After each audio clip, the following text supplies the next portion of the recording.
Hello, Profe. I'm going to talk about the chapters 6, 7, and 8. I honestly liked more the chapter 6 than the 7 and 8 because 7 and 8 are kind of short and doesn't give me much text or much to talk about. So I'm start with chapter 6.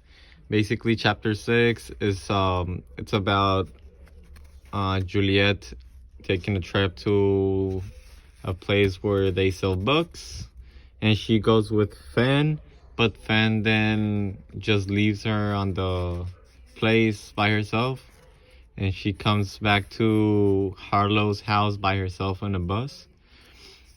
So first of all, I honestly like this one because it's kind of funny when she goes on the bus when she's going to the place. There's She says that there's a lot of white people in there that they smell bad because they're kind of like hippie people, and she even says in one part that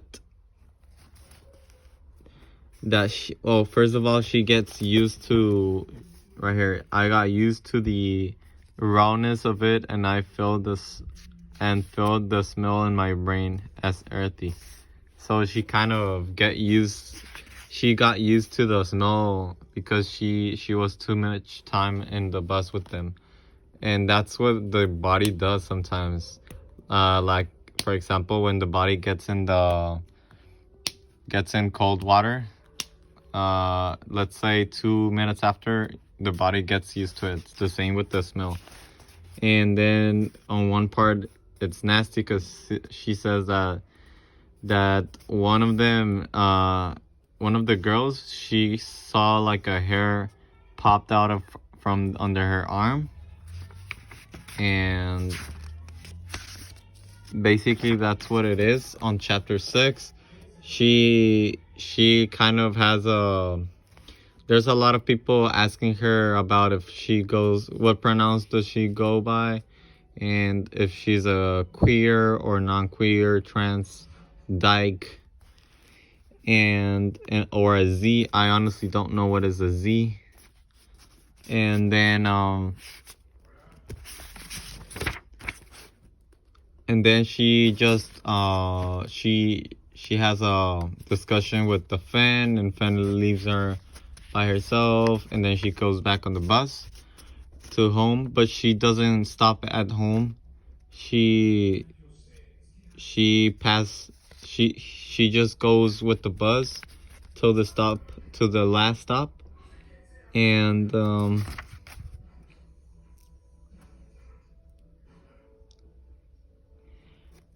then what happens is that she goes at the end, the bus driver doesn't ask her for money, and she goes back home again with Harlow, and then she confronts Fan because Fan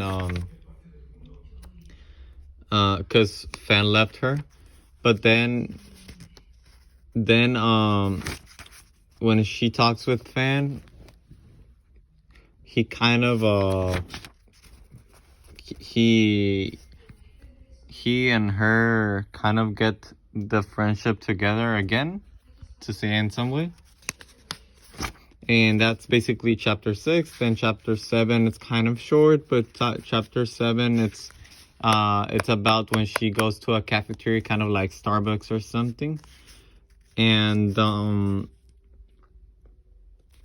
then she finds out that the people there likes the books from Harlow, and she feels really good because she's working with her, and she didn't know that in that cafeteria so many lesbian people are a fan of her, and then they give her the free coffee, and I like that part, but it's short. Honestly, it's kind of short. And as it says here, they're friendless, and this free coffee, because they give her the free coffee, but they wanted to see if Harlow could have just come and talked with them a little bit, because they wanted to see Harlow. And I liked one of the parts where she says that houses that didn't have bars on their windows, and that's something very, I find it really, I find it related at in some way, because in Mexico you find that in every house because we can't trust other people. And she says that in that place they don't use that, so that basically means that there's not much people stealing stuff from other houses. And chapter 8 was kind of slow because she just meets I don't know if it's a guy or a girl, but it's called the guy, it's called Maxine. And she basically, I liked it, but not that much, because they just basically talk in the car and on the way on the car, and that's all they do. They talk about stuff. I felt it kind of short because they didn't do much, but I think that's how books are, because I haven't read a book in my whole life. This is my first book, and I feel like it goes slow, but it is what it is. And thank you for listening, Profe. Thank you for listening, and have a good day.